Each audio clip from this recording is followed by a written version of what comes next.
Hi everyone. Sorry for being just a couple of minutes late here to the seminar. My name is David Smith, and I'd like to welcome you all to the Daffodil Centre Research webinar series. As I said, my name is David Smith, and I'm the lead of the prostate cancer research stream at the Daffodil Centre, and it's my pleasure to be facilitating and presenting towards the end of this seminar to you today. I can see people are still joining, so I might just give it maybe 20 to 30 seconds more before we kick off.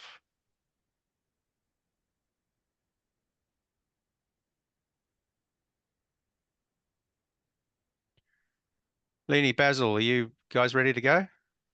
Yep. You can hear me. Yep. Thumbs are up. Great. Okay. Um, I'd like to start off by acknowledging the country that the Daffodil Centre founding institutions, the University of Sydney and Cancer Council New South Wales, are built on, and to acknowledge the traditional custodians of the land, the Gadigal people of the Eora Nation, and pay my respects to their elders past and present, and offer my acknowledgement and respect to other Aboriginal people and Torres Strait Islander people who may be present today. A little bit of housekeeping just to start with. You're in listen only mode for this seminar, which means we can't hear or see you. There are good things and bad things about that. I don't get any feedback. However, we do welcome your questions, which you can type in anytime using the Q&A button on your dashboard. And we'll endeavour to answer those questions during the panel discussion. We'll probably do a couple of questions after each speaker, and then if there's time at the end, we'll do some more questions as well. The webinar is being recorded and will be made and uploaded to the Daffodil Centre YouTube channel, so you can access it at any time later. And a short survey will pop up at the end of the webinar, and it should only take a couple of minutes, and we'd appreciate any feedback you have regarding the webinar. So before we start, I'd just like to give a brief overview on the Daffodil Centre and the webinar series. The Daffodil Centre is a research partnership between Cancer Council New South Wales and the University of Sydney. The centre launched in 2021, bringing together the strengths of both the institutions to make more of an impact in cancer control. The research supports both policymakers, clinicians, and cancer control agencies to make evidence-based decisions across the cancer control continuum and to generate the greatest impact at the population level.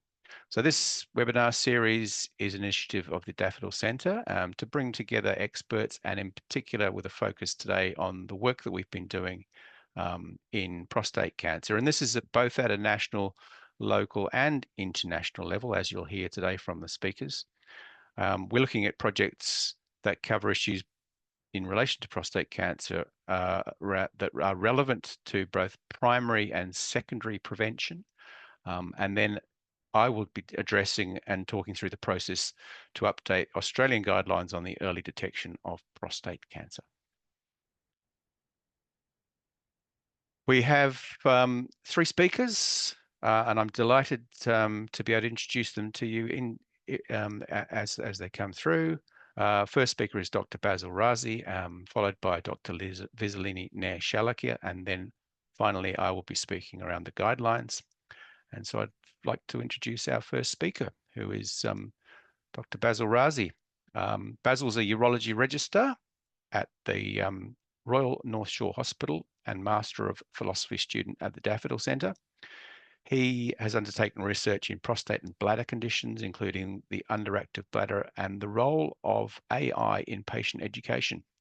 Dr. Razi holds degrees in medical science, medicine, and is affiliated with several major hospitals across New South Wales. And Basil's doing his MPhil with us at the Daffodil Centre, and we'll be speaking about that today. So Basil, I'm going to ask you to share your screen, and we'll see how we go there. Hopefully the technology is on our side.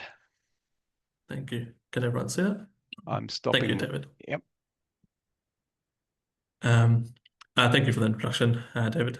So I'll be presenting on the work I've been doing with the team here at Daffodil Centre, and my topic is my master's topic is male and breast and prostate cancer, two sides of the same coin. So a little bit of background. So I'm sure it's really a bit of recap for everyone. So male breast cancer, it's quite rare. It's compromised of less than 1% of all breast cancer. The median age is 71 years. Usually they are diagnosed 5 years later than women, the peak age being 70 to 79. 40% of the patients unfortunately do present with axillary nodal metastases at diagnosis. And we think this might be potentially due to the lower public awareness, and there's no population screening for these men. They do have a lower 5-year survival compared to women, with 86% versus 92%. In Australia, there are 221 new cases per year, and 90% of them are estrogen receptor positive, which makes it a hormonally driven disease. Prostate cancer, I'm sure everyone's aware, the most common male malignancy worldwide. It's actually the leading cause of cancer death in 48 countries globally, and it's the most frequently diagnosis of cancer overall in Australia. It's actually overtaken breast cancer as the most frequently diagnosed cancer.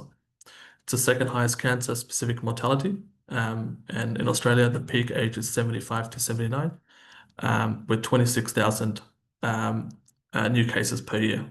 The 5% survival is 96%, with the mortality of 34 deaths per 100,000 males. And as we all know, it is also hormonally driven cancer. Bit on the risk factors, as we know, male breast cancer, family history. So first degree relatives do have a 2 to 3-fold increase.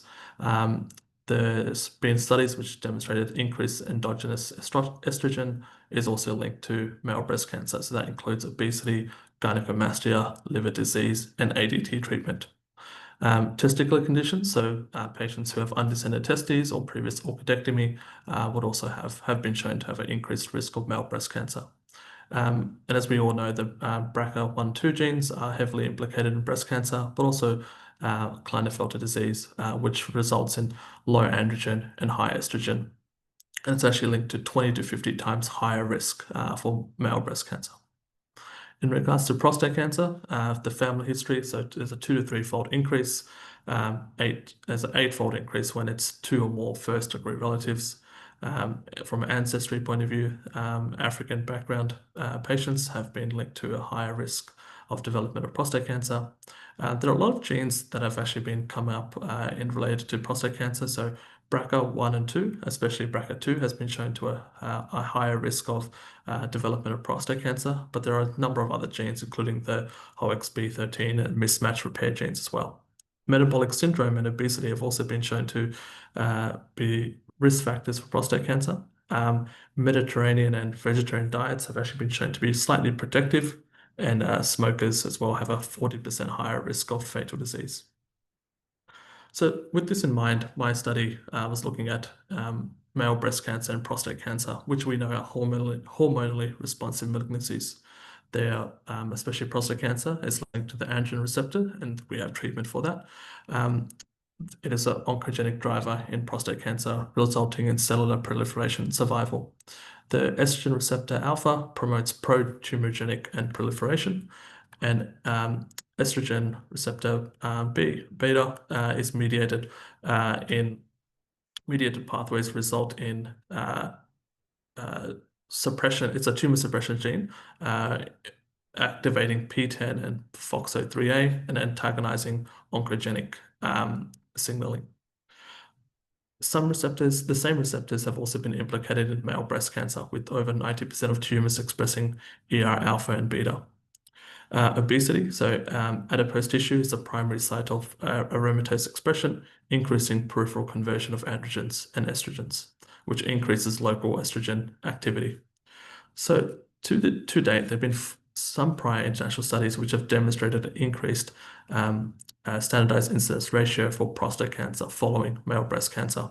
The SIR ranges from anywhere between 1.909 to 1.94. But however, there's been no Australian population-based data on male breast cancer or its link to subsequent prostate cancer. So, in view of all that, my study will aim to describe the epidemiology of male breast cancer in New South Wales, quantify the risk of prostate cancer development after male breast cancer, and quantify prostate cancer mortality in male breast cancer survivors. It was a retrospective cohort study, and we used the CANDLE data, registry data, and included all male breast cancers, all males diagnosed with breast cancer from 1972 to 2021, and we filtered them based on their ICD diagnosis codes of 50 and 61, which correspond to male breast cancer and prostate cancer. We also used the ABS population data, and all statistical analysis was done within SHORE using SAS. So what we found, male breast cancer in New South Wales, we had 1,442 men, and 202 of these also had prostate cancer diagnosis. The mean diagnosis age was 67.6, and the mean death age at which these patients passed away was 76.5.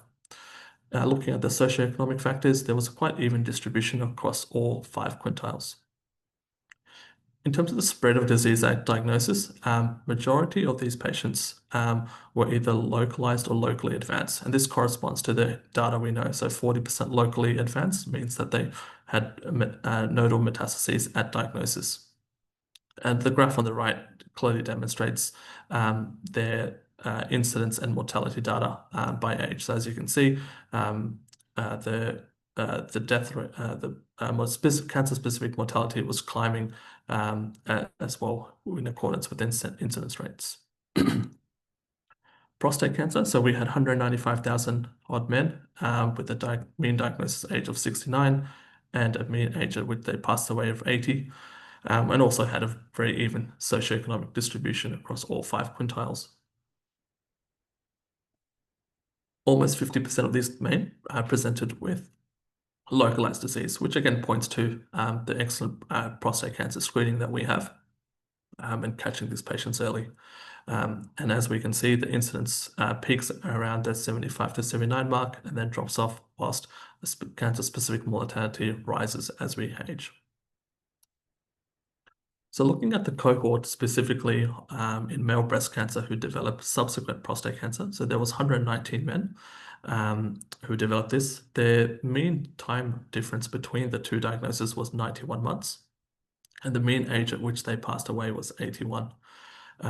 In my analysis, I actually found that the standardized incidence ratio was 1.62, which was statistically significant for this cohort, which means that there is a statistically significant risk of them developing prostate cancer after male breast cancer compared to the standard cohort or general population cohort. However, the standardized mortality rate was not significant, so there was no increased risk of prostate cancer-specific death. Looking at the all causes of the mortality in these 3 different groups, so as you can see, so majority of the patients who had prostate cancer, their specific mortality was 42%, and in the prostate cancer development, the patients who developed prostate cancer after male breast cancer, it was 39%. We also looked at the cumulative incidence of prostate cancer by age group, and we split it up into 3 groups of age, so under 60, 60 to 69, and 70. So what this cumulative index shows is that men diagnosed with male breast cancer under 60 have the highest subsequent risk, and their curve steeply rises in the first 10 to 15 years and then plateaus at 15 to 17%. This is probably consistent with the strong underlying potentially susceptible profile that these men have, especially if they have diagnosed or they also have the BRCA gene. It is also plausible that these men who are diagnosed with cancer at a younger age undergo further screening for other types of cancer as well. So men diagnosed between 60 to 69 have a more modest cumulative index of around 7 to 8%, and the trajectory flatlines after the first 10 years. And then, as we expect in the age group 70 or older, they have the earliest incidence after the initial diagnosis, but then over a longer period of time, they still approach about 14 to 50%. So these group of men are probably have competed other causes of mortality in this age group. So I guess the key take-home messages from this study was that it was the first Australian registry-based study exploring the risk of male breast cancer survivors. What we found that it had a significantly increased risk of subsequent prostate cancer. There was no excess mortality, and the findings are consistent with prior international reports. The male breast cancer survivors represent the highest risk for prostate cancer. Following this, we would like to extend this analysis and use other PBS linkage data and explore the influence of treatments for male breast cancer. So does, for example, tamoxifen, does this increase the risk of development of prostate cancer? And also, hopefully, if we get access to pathology and genetic data, can see is this also a causative risk for the subsequent development of prostate cancer. Thank you. Thank you, Basil. Excellent. Really interesting talk. An incredible data set now with over 195,000 prostate cancers that were linked. We've had a question, and thanks, Fiona, for this question. It's a very good one. The most of your analysis was based upon a first breast cancer followed by a prostate cancer. Does it happen the other way? Did you look at subsequent breast cancers after prostate cancer? Yeah. So in my analysis, I haven't looked at as of yet if the opposite is also true. There was one study published, I think it was out of Sweden, which did find an increased risk of male breast cancer after prostate cancer.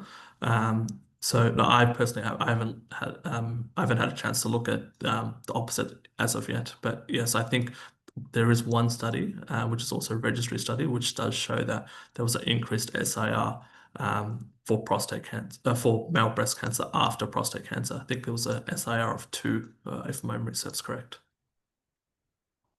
Good. Okay. I mean, it raises the question, and you dealt with it, and you touched on it in relation to are we seeing more prostate cancers in this cohort because they are plugged into the health system and are likely to be getting screened, checked, and evaluated for other cancers, and including PSA tests. Yeah. Do you think we're seeing that, or do you think there are underlying shared risk factors in these two groups? Yeah, I definitely think that as if anyone gets a diagnosis of cancer at a younger age, it prompts usually their primary care physician to start screening for other cancers, especially if they know that genetics do have a risk or some sort of underlying cause for both cancers. So I think they do plugged, as you rightly say, they're plugged into the health system early. They start, I guess patients become more in tune and start seeking extra sort of advice, screening for other cancers as well. So I think that's rightfully true. And there might be other underlying factors as well, driving both as well. And this is probably a leading question because it might relate to some discussion we have later, but should men with male breast cancer be put on the high risk group for offering more regular PSA testing? Yeah, I think they should. I think screening needs to be. There's some improvements, I guess, that could be made with prostate cancer screening across the board. And I think the studies have shown, there's numerous studies now which PSA screening is the number one to easily test that anyone can do to detect early detection of prostate cancer. So I think they should be put onto a screening list for PSA testing. Fantastic. Thanks, Basil. We'll keep on time, and I'll thank you again for that fantastic talk. And now introduce Dr. Visalini Nair-Shalliker, who will be providing the next talk. So Leni is a senior research fellow at the Daffodil Centre who specialises in a suite of work around risk factors and early detection of prostate cancer with an epidemiological focus. Leni, I'm going to pass you across to share your screen, and if you're happy to take control and then go for it.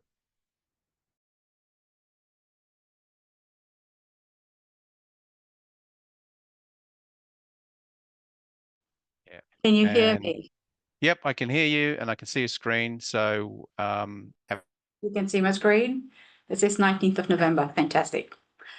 All right. Thanks, Basil, for the great presentation, and David for the introduction. although Leni, I can see your notes pages as well. So maybe just put your screen onto the display.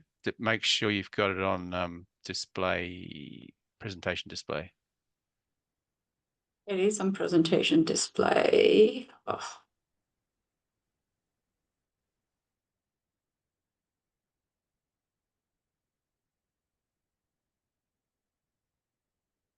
It's PowerPoint slideshow.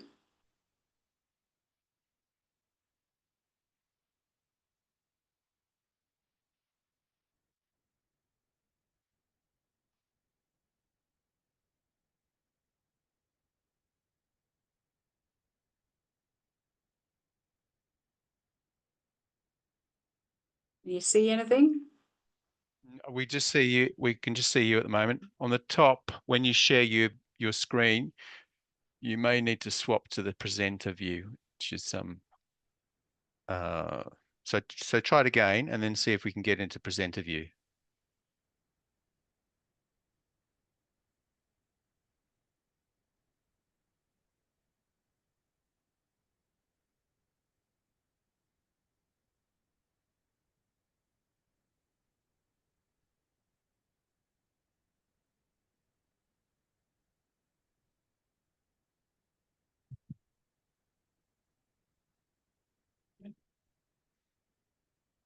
Got this going.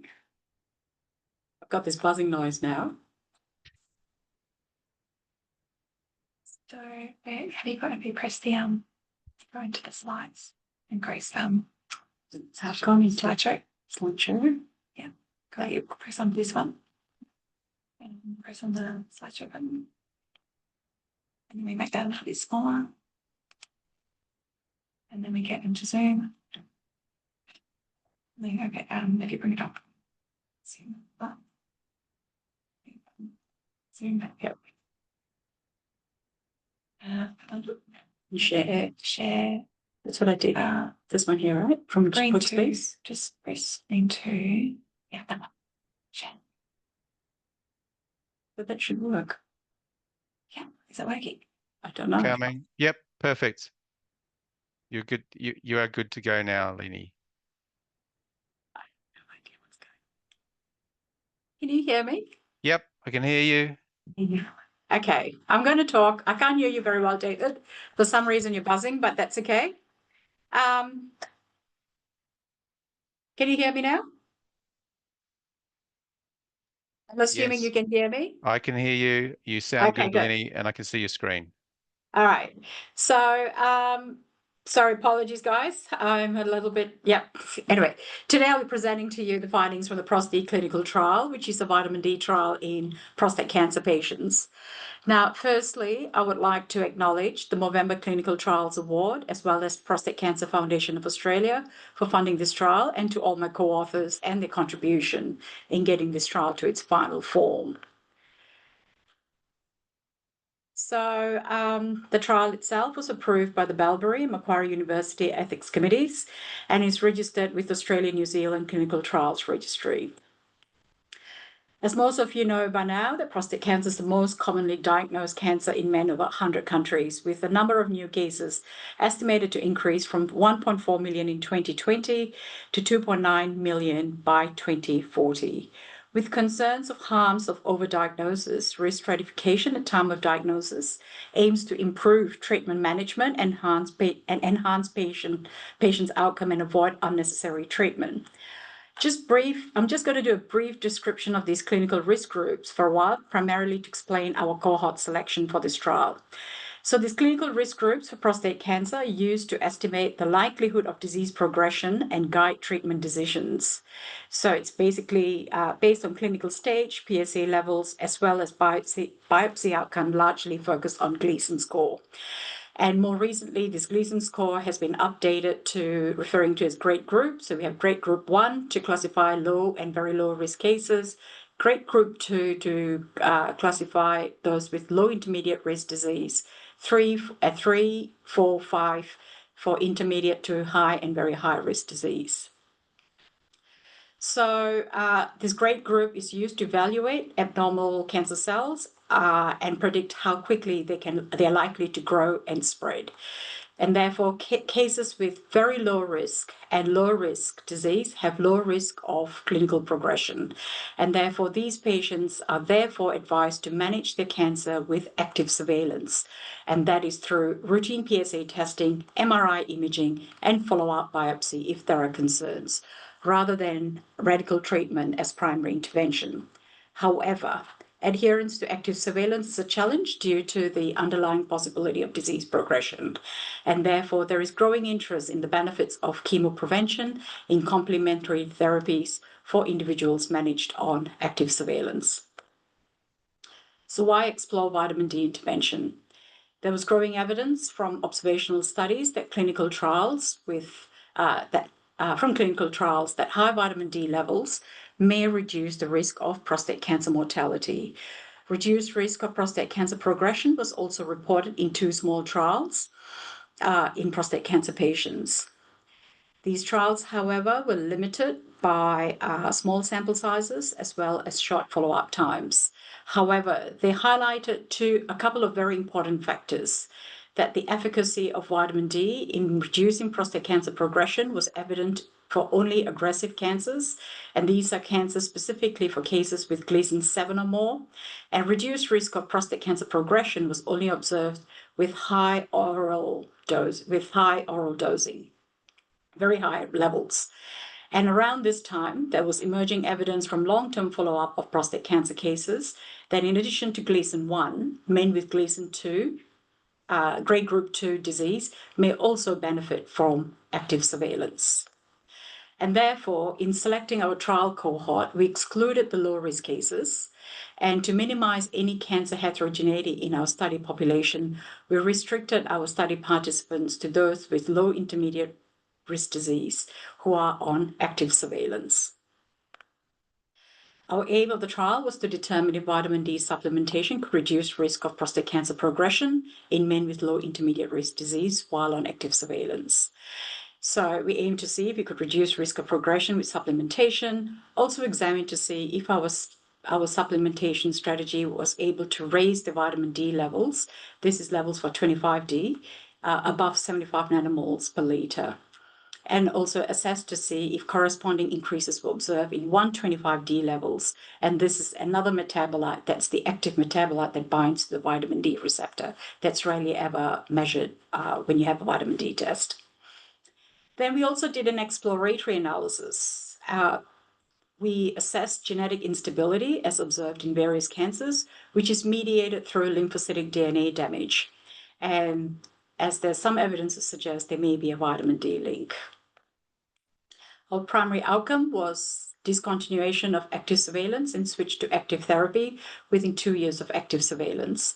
And our secondary outcome was clinical progression based on histological and biochemical progression within 2 years of active surveillance.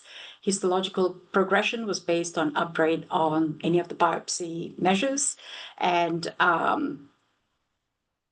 biochemical progression was based on PSA kinetics, where a doubling time of less than 3 years was determined to be determinist, having a biochemical progression. Our exploratory analysis for DNA damage was based on the % change in the prevalence of these markers at the end of follow-up within each group, as this trial was not powered to study any between group differences. So we aim to recruit 120 men who are aged between 50 and 80 years with these clinical characteristics. Excluded men with low and high risk disease and some of these other characteristics. And they were stratified by age, Gleason score, as well as any men who may have been upgraded from a low risk to intermediate risk. These men were then randomized 2-to-1 to either receive the intervention, which was 50,000 units of vitamin D, or placebo. We were blinded to the study, so randomization. I'll just explain a bit about the randomization process, which was done at the NHMRC Clinical Trial Centre. So we had the trial supplement manufactured by an external company. They manufactured the trial, and this is what it looked like. So participants didn't know whether they were taking vitamin D or placebo. Each box had a kit number. And what we did was, at the time, all baseline information was collected from participants. That information was provided to the Clinical Trial Centre, and the centre did the randomization process and provided us with a kit number, which was provided to them by the company. And within each box, we had a blister pack containing 10 tablets. So at the start of the trial, all participants were asked to take a loading dose of 10 tablets. So the placebo arm took 10 tablets of placebo, and the vitamin D arm took 10 tablets of the cholecalciferol. This was to overcome any seasonal variation in vitamin D levels and to ensure that all participants in the intervention arm started at a similar level. Thereafter, participants were asked to take one tablet containing 50,000 units a month, or the matching placebo. Participants are routinely followed up monthly to remind them to take a supplement, and also to ensure compliance and check on their health and well-being. 3 monthly for the PSAs, annually for MRI, bloods, and surveys, and a prostate biopsy, a rebiopsy was required at least once during the 24 months of follow-up. The trial commenced in May 2017, and the last participant was recruited in August 2020. Recruitment was temporarily stopped during COVID, and because of all the price increases with transportation, blood collection was restricted to participants residing in metropolitan regions. There were 158 eligible participants. 127 agreed to be randomized. We randomized 127, but only 123 proceeded to the initial loading dose, as additional four dropped out, as we couldn't guarantee them the vitamin D arm. Of these 123 participants, they were largely from New South Wales, followed by Queensland and Victoria, and 43% of our participants were from regional and rural areas in Australia, in these states. So participants' socio-demographic characteristics were generally evenly distributed between the trial arms, except for physical activity, where the activity of vigorous physical activity was slightly higher in the intervention arm compared to the placebo arm. There were safety concerns regarding our high-dose supplementation, and therefore all participants were closely monitored with routine follow-ups. One participant reported elevated serum and urine calcium levels after the loading dose, and these levels normalized within a week. The participant remained in the trial but was closely monitored. Of the 123 participants who were recruited, there were 49 participants who discontinued active surveillance within 24 months of follow-up. We carried out a sensitivity analysis by extending the end of follow-up by an additional 3 months to 27 months to account for those who may take a few additional months to decide, after the 24-month checkup, to make a decision whether they were going to remain on active surveillance or not. And during this period, an additional 5 participants discontinued active surveillance in those 3 months. The results. There was no appreciable difference in Kaplan-Meier plots between the treatment group for active therapy-free survival at 24 months as well as at 27 months. And likewise, when we looked at clinical progression, 257 participants had clinically progressed in the 24 months. And again, there was no appreciable difference between the two groups at 24 months as well as at 27 months. We did a subgroup analysis and showed that the survival experience across the treatment groups differed for baseline 25D levels and BMI. BMI was categorized above and below 30 kilograms per meter squared, as this is used as the proxy for obesity. The subgroup analysis suggests that participants' baseline 25D levels, if less than 75 nanomoles, and BMI greater than 30, which is a proxy for obesity, may predict their response to vitamin D supplementation. Vitamin D itself is involved in lipid metabolism, and where deficient 25D levels have been associated with high cholesterol and high triglyceride levels. Although this trial was not powered to study interactions between BMI and 25D subgroup in the subgroup analysis, these results suggest that stratification by baseline BMI and 25D levels, in addition to age and disease grade at time of randomization, should have been considered and should be considered in any future trials. In our exploratory analysis for genome damage was done in collaboration with the nutrigenomics group at CSIRO in Adelaide, led by Professor Michael Fennick.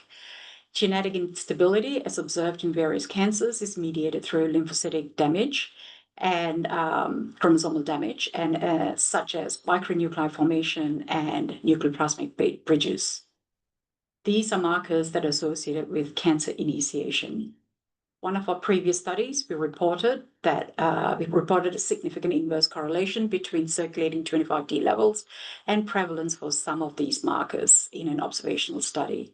A significant inverse correlation between serum 25D levels and prevalence of these markers in cancer patients compared to healthy individuals is also reported by other studies.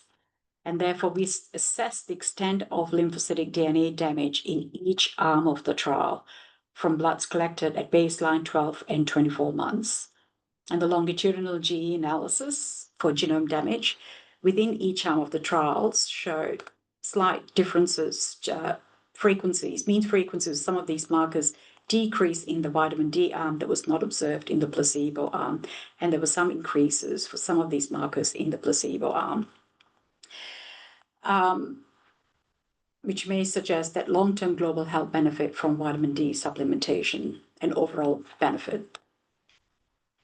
One of the concerns with our trial was the high-dose supplementation, 50,000 units a month. There were concerns that such a high-dose supplementation could trigger a response in our body to actually inactivate vitamin D, to actually remove it from our system. And as a consequence, inadvertently, such a mechanism could actually reduce the levels and create a level of deficiency. And therefore, with the bloods collected at all these different time points, we assayed for various vitamin D metabolite levels. And here we've reported two of the levels, 25D, which is the main inactive form, and 125D, which is the active form that binds to the vitamin D receptor. The solid blue line is the placebo arm, and the solid red line is the intervention arm for 25D. And as you can see, within 6 months of supplementation, levels of 25D had increased significantly above to the required levels of above 75 nanomoles, and these levels remain elevated thereafter. And a similar increase was observed with 125D levels within 6 months of supplementation. Something happened at 12 months. We're not too sure. Our next step would be to explore what happened at 12 months. As you can see, this drop in both metabolite levels. So these findings suggest that a monthly dose of 50,000 units cholecalciferol can be safely administered with no adverse effects. It can increase and maintain circulating 25D levels above 75 nanomoles, which are levels associated with reduced risk of cancer mortality. And there is no evidence that oral high-dose supplementation, vitamin D supplementation, prevented prostate cancer progression during the 24 months of active surveillance in this group selected for our study. However, there were changes in the genomic effects that are consistent with normalizing the phenotype of prostate cancer cases. The reduced formation of some of these lymphocytic genome damage markers that are associated with cancer initiation may suggest that vitamin D supplementation may have an anti-cancer effect for preventing initiation early markers. To conclude, vitamin D intervention may be ineffective in preventing prostate cancer progression of well-established cancers such as that in prostate. Our next steps would be to do a longer-term follow-up, a 5-year follow-up for men on active surveillance, as there were concerns from the prostate world that a 2-year follow-up was not long enough. We will also follow up prostate participants who have undergone definitive therapy for disease recurrence. As these men who had opted out of active surveillance for active treatment would have presented themselves with high vitamin D levels to see if there were any follow-on benefits of high-dose supplementation. And this will provide some insight to possible long-term effects of vitamin D supplementation. Lastly, I'd like to acknowledge it was a big collaboration, multiple people involved. I won't go through every one of them, but I'd like to have a special mention to Jennifer, Roger, and Renee Fu, who were the trial coordinators. They were involved in setting the trial up from start and setting up the databases, ensuring everything was done right. To our volunteers, Kate Willis, Mashrika Sawa, and Nair-Shalliker, who helped us with a lot of the data cleaning and data entry steps. To the Cancer Council IT services for building our monitoring system for all our trial participants. Thank you.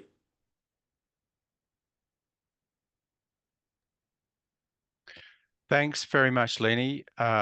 Extensive and extremely well organised and run trial. David, you're breaking up. I can't hear you very well. That You're very fuzzy. Yeah, I'm hoping that that's just you, and so as such, we won't take any questions. We'll see if we can move straight along to my section. I'm going to take any questions for you after my section. Very correctly. Yes, they're going to not do Q&A. Okay, good. Yeah, perfect. Yeah. So there was one question. Thanks, Leni. Gonna leave you there, and I think if everything's going okay, people should be able to see my screen. And I'm going to kick into the part where I'm talking about the work that the Daffodil Centre has been doing in the last 2 years in relation to reviewing and developing Australian guidelines for the early detection of prostate cancer. So I'm really speaking on behalf of the executive group that's been heavily involved with this. And I'm talking about the development, taking a quick peek, as I say, under the bonnet in some of the recommendations that we've come up with and how we've done that. And particularly focusing on the central recommendation regarding testing men aged 50 to 69 who are asymptomatic. As I mentioned, it's taken us about 2 years to get to this process, and to quote the National Health and Medical Research Council, to whom we are asking for endorsement for this piece of work. Guideline development is very complex, lengthy, and resource intensive, and I can attest to that. We've had over 75 members across all groups and committees looking at some of the key areas of interest. We've had a large technical team and writing team. We've held over 75 meetings over the course of the 2 years. We've posed 11 clinical questions and 20 PICOs, which are the way in which we answer the questions, 17 separate systematic reviews. And we produced and presented to the NH and MRC a document that was over 1,300 pages in over 12 documents. So the next few minutes, I'm just going to walk you through some of the process that we went through. Probably don't need to cover why we need guidelines, but guidelines serve as frameworks for decision making, balancing the empirical data with professional judgment to the intention to optimize outcomes. And they're not chains such, but they help illuminate the pathways and still leave room for some clinical judgment. Prostate cancer, as we know, because Basil informed us, it's the most common cancer in Australia, and it's still the second leading cause of cancer death. Yet, despite the availability of a fairly simple blood test, the PSA test, that can aid early detection, we don't have a national screening approach for early detection of prostate cancer. And in fact, our approach remains fragmented and certainly based on the old guidelines from 2016, outdated, and for many people confusing. So the current set of guidelines that we've been developing were really an update on the first set of guidelines that were released in 2016, when, as many of you will know, a lot of technology, new trial results, and changes in clinical practice have really changed the landscape. So it gets played out quite regularly in the press, and the last article on the right here from the Guardian UK is really speaking to some very pertinent facts that is playing out in the UK as well, where we understand that their national guidelines organisation are considering the next step in terms of screening / early detection of prostate cancer, specifically with high risk groups of Black men. So this all plays into the picture about why we need guidelines. The other part of the picture is that we have, and this really illustrates the very different approach that's taken to PSA testing depending upon where you live in Australia. This is a map that was produced one of our PhD students, Angkor, and is now available on the Cancer Atlas, that shows the diversity in terms of the use of PSA depending upon where you live in Australia. Blue indicates low prevalence of PSA testing, and red is higher prevalence of PSA testing. It's not necessarily to say that we have over-testing or under-testing in certain areas, but it really shows that there's a difference depending upon where you live. So the aim of the piece of work that we undertook was firstly to review the 2016 clinical practice guidelines for, at those stage they were called, PSA testing and early management of test-detected prostate cancer, and then produce a set of what we're calling 2025 guidelines for the early detection of prostate cancer. Yes, I recognise 2025 is shortly ending, but we are hopeful that we can put the stamp on that date. The governance structure for this piece of work was set up very early on to adhere to the expectations and the standards of the National Health and Medical Research Foundation. The funding for this was provided by the Federal Department of Health, Disability and Ageing, and obtained through the Prostate Cancer Foundation of Australia. And we, as the Daffodil Centre, undertook the technical piece of work, the systematic review and evidence synthesis. The steering committee was chaired by Professor Jeff Dunn and Professor Peter Hethgert, and included the key stakeholders in this area, particularly USANS, the Royal Australian College of General Practitioners, and various other organisations that are important in the process of endorsing and implementing early detection of prostate cancer. We divided our working groups up to take on the questions that were initially specified in the 2016 guidelines, and we had 3 special advisory groups that were advising us on issues regarding our First Nations, our Indigenous population, Aboriginal and Torres Strait Islander populations, a Sub-Saharan African ancestry advisory group, and a group that was looking at minimally clinically important differences, so that we had a consistent approach to the way in which we balanced the benefits and the harms that are likely to be evident when looking at the evidence around prostate cancer testing. I won't go into detail on this slide. It's the methodological slide that systematic reviewers know, but essentially it outlines the steps that we needed to take to ensure that this was a systematic review of evidence, because we didn't want to get criticised for putting out a set of guidelines that were largely consensus-based, although there are some consensus statements in the guidelines, but we had a very clear structure in which we followed National Health and Medical Research Council guidelines for guidelines and the grade handbook. And the steps are all very important to ensure that we get recommendations that have taken into account benefits and harms and the relevant evidence and the risk of bias within studies, so that we have the best available evidence upon which we are basing the guidelines. The other guidance that we have here is also what we call the grade assessment procedures and protocols. So this also helps us evaluate the certainty of various evidence in terms of some of those issues I just mentioned in regard to the risk of bias, the inconsistency and indirection and imprecision of issues, as well as publication bias. The recommendations get delivered in such a way where we can talk about evidence-based recommendations either being strong, where most people should do this, or conditional, where some people might want to do this, or most people might want to do this, but not all, depending upon their situation. And so when we arrive at a recommendation, we also arrive at an evidence-based recommendation, we also arrive at a strength that surrounds that recommendation. What did the guidelines cover?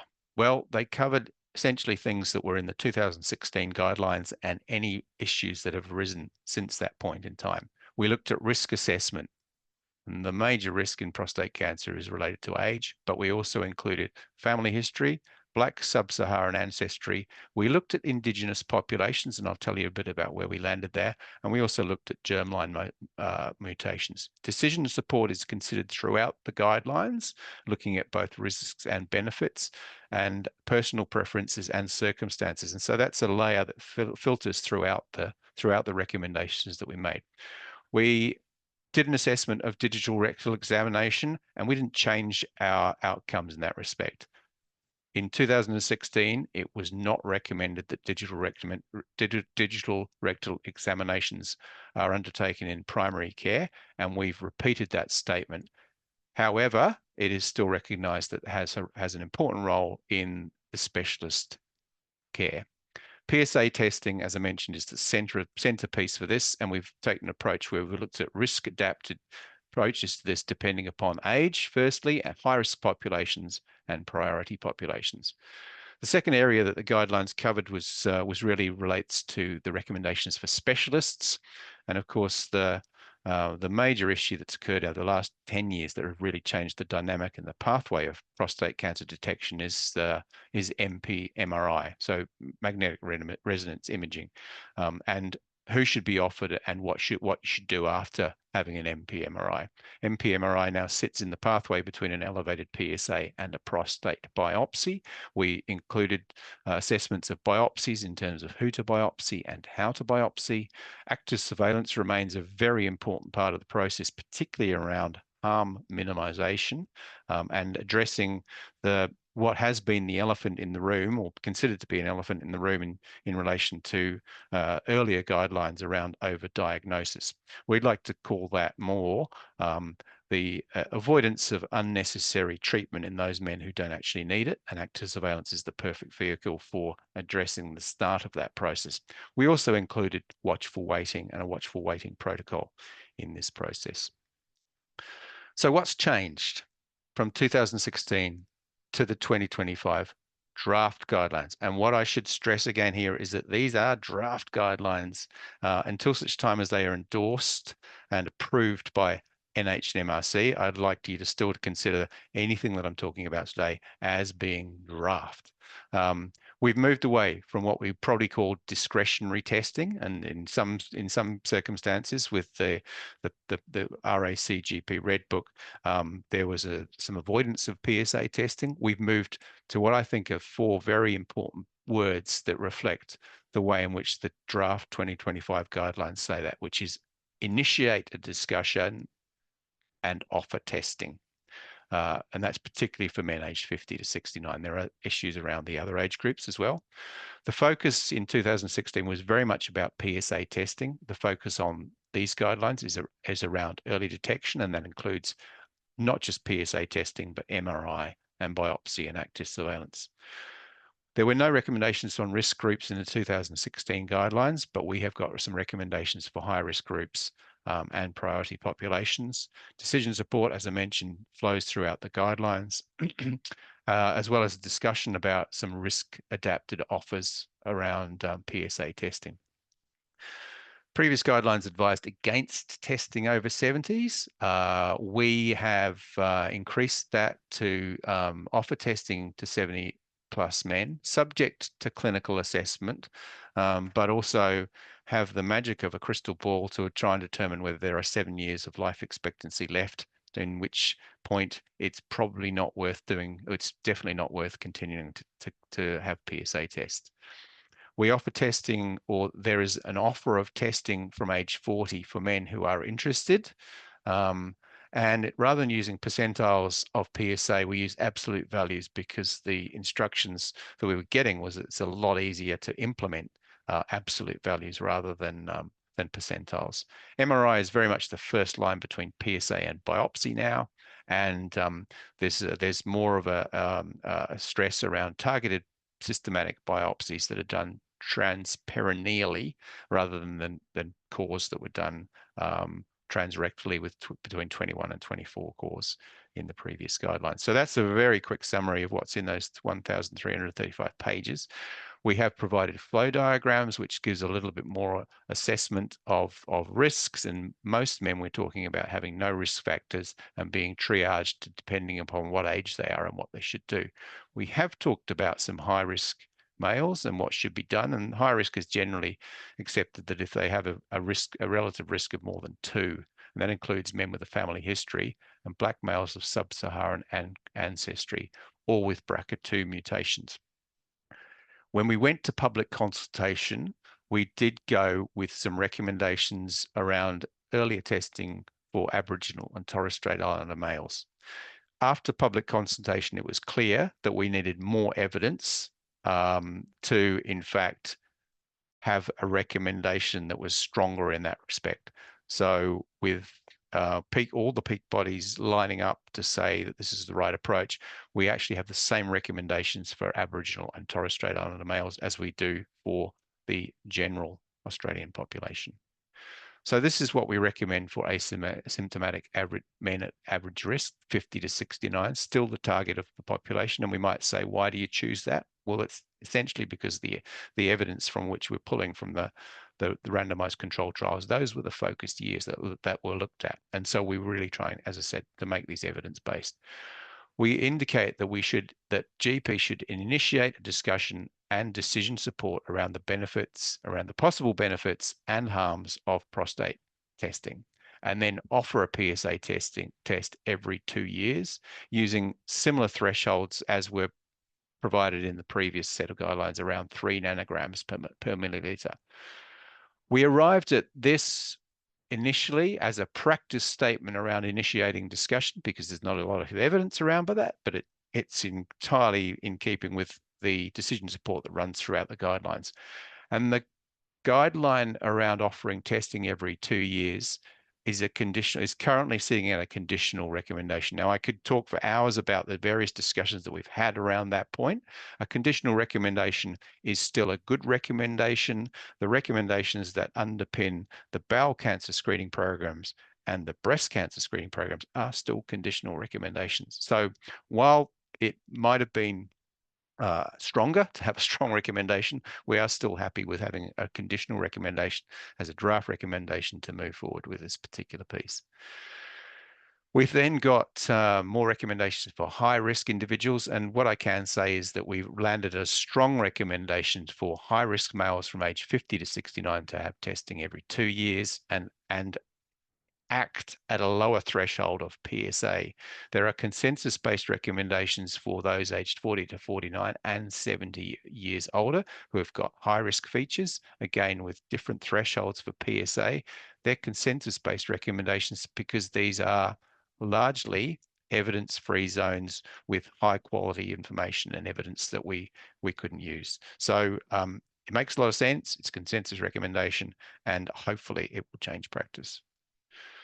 So what underlines some of these issues? Well, the Gothenburg trial from the ERSPC is what we said is maturing and allowing us to look at the longer term outcomes of the mortality benefit from prostate cancer testing or invitation to screening. There are 3 big trials that were included in the entire evidence review, and these included the ERSPC, PLCO, and the CAP trial. The ERSPC is generally seen as the more informative trial because it had less limitations and caveats and problems with contamination than some of the other trials, and it was offering a more regular testing invitation as well. So the Gothenburg trial has, for the evidence review, used the 16 years, the 23-year outcomes and showed that there was a 41% risk in reduction in prostate cancer mortality. Since we've developed the guidelines and submitted the MHMRC, the 23-year outcomes from the entire ERSPC follow-up have come out. They're a little bit more modest in terms of the absolute risk reduction, but there is still a risk reduction that we, in our minimally clinically important difference group, determined was a moderate but important difference in terms of mortality. So that's one piece of evidence that really underlines the change in the guidelines. The second and third pieces of evidence, I really talked about MP-MRI, but I'm not going to put up a lot of the evidence behind that. We know MP-MRI is now standard of care in Australia, and we're very lucky to have it on the MBS. There may still be gaps, but it means that that men do get offered an MP-MRI moving between an elevated PSA and a biopsy. The second issue that really has changed practice is the widespread adoption of active surveillance in the Australian perspective, in the Australian contemporary treatment of prostate cancer, such that 85% of men are managed with active surveillance if they have low-risk prostate cancer. This was the group that in previous decades were likely to have experienced the greatest harms from prostate cancer testing because of unnecessary treatment of low-risk disease. So benefits and harms are important, and they are important to document when looking at any intervention and any program of work that instigates a disease pathway. And the harms of overdiagnosis have been real. Some of this is being mitigated now by biopsies, and that's being well documented. MRI reduces unnecessary biopsies by about 50% in low-risk groups in the first round of testing. And active surveillance now kicks in there to be the main treatment, main management for over 80% of men who've got low-risk disease. So the expert opinion from our various groups was that the harms in the MRI era are estimated to be small, and the benefits, including long-term reduced prostate cancer mortality and metastatic and reduction in risk of metastatic disease, are growing. So the next steps are that we are seeking NH and MRC endorsement for these guidelines. They are meeting again next week. They've had round one, and we are now into round two, and we're really hopeful that that these guidelines will be endorsed, and then we'll be able to work on some implementation and communication strategies. There's a separate economic evaluation of the draft guidelines, and a tender's out for that at the moment. And there is work on a decision support tool at RACGP, who are working very closely with us on this project, are working on at the moment. We'll then need to think about tailored resources and a full implementation strategy. One of the lessons from 2016 was that the implementation strategy could have been a lot better, and so PCFA have really taken that on board. There are horizon scanning issues as well. Biparametric MRI appears to have a lot of hope, and since we completed the evidence review, one of the major papers has come out from the UK around the benefits of biparametric MRI. We're also very keen to see what the Europeans, particularly the Swedish organised testing programs and PRAISE-U are doing, because they are running pilot trials of screening programs in respect to the next stage. And we know that PSMA PET is just around the corner as well. It was out of scope for this review, but in any ongoing review, which there must be in terms of living guidelines, that those are the issues that we anticipate being just around the corner. That's all. I told you it was going to be a very, very quick run through of an extensive piece of work. We probably got time for a couple of questions. I would just like to recognise the huge work that the specialist team, technical team, and the writing team, and all members of the expert advisory panel, including Peter Hethcote and Jeff Dunn, have been involved with over the last 2 years. I'm going to stop sharing my screen, and I'm going to cast my eyes to see if there are any questions, and thank you again for participating. Good. Yes, there have been some questions. And one of those questions relates to how closely we've been working with the Royal Australian College of General Practitioners to ensure alignment with their Red Book. As people know, the Red Book is the book that that guides GPs in sort of preventative activities. We have been working very closely with them. We are very committed to ensuring that we don't have two sets of guidelines that contradict each other. We had multiple members of RACGP at both in the working group and the EAP, and we are continuing to work with the RACGP, firstly to update their information sheet that can inform the GP, the busy GP, about what he should be doing, what he or she should be doing in terms of that initial consultation. And we are aware that the RACGP cycle for their Red Book basically uses the best available Australian guidelines to inform and update their recommendations. So the cycle is a little bit out of kilter. We need to get these endorsed and updated, and hopefully RACGP come on board with us, but that's going to be their decision. I'm just looking at some of the questions here. Alan, maybe watchful waiting could be called watchful management, as the watchful waiting guys gets confused with active surveillance. Yeah, it is true. And I think the active surveillance issues are, I'm guessing, are much more pertinent to the early detection and potentially men who've got a screen detected or a test detected cancer, because watchful waiting is generally used for men who are older, who have got comorbidities and aren't great candidates for more active treatment. It's always difficult to pull apart and ensure we get the right definitions for those issues, but ensuring that we've got a difference between active surveillance and watchful waiting is important. Every 2 years, yes. 2 years. 2 years has been evidence from the randomized trials, but also from modeling studies that's sort of optimal. In any screening program, there are risks that we will see what we call interval cancers, cancers that manifest themselves between a screening program. Screening has to compete with all the other health issues that are out there, and part of the economic appraisal that is being called for at the moment will, I think, partly look at some of the differences in terms of the differences that you could implement in terms of different screening periods. But at the moment, in terms of the evidence, a 2-year period was seen as the appropriate one for PSA testing. I realize we're running out of time. We've gone 10 minutes over, which is probably a little bit longer than we'd anticipated.